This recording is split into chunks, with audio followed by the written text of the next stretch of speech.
The controversy over the size of the crowd at President Trump's inauguration, well, it made its way from the White House back to where it all began.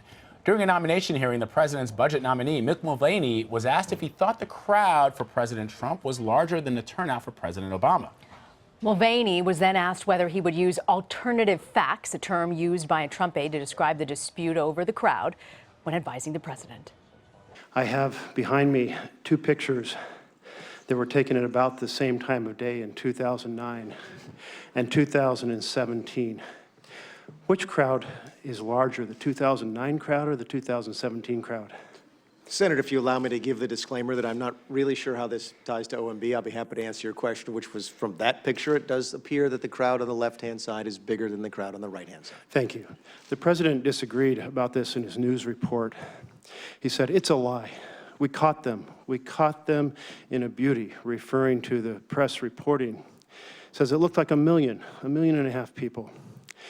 The reason I'm raising this is because budget often contain buried deceptions.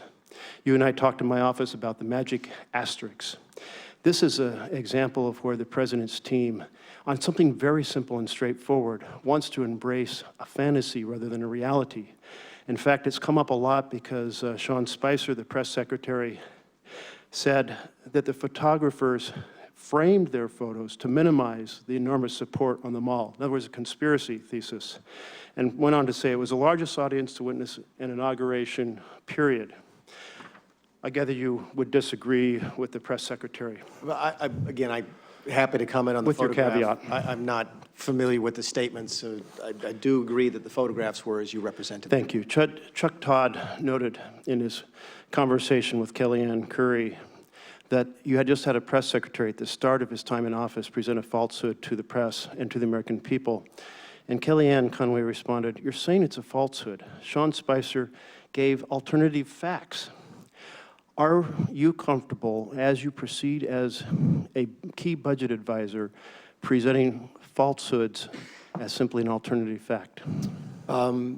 As you and I discussed in your office, I have every intent and believe that I have shown up until this point in my time in Congress that I am deadly serious about giving you hard numbers.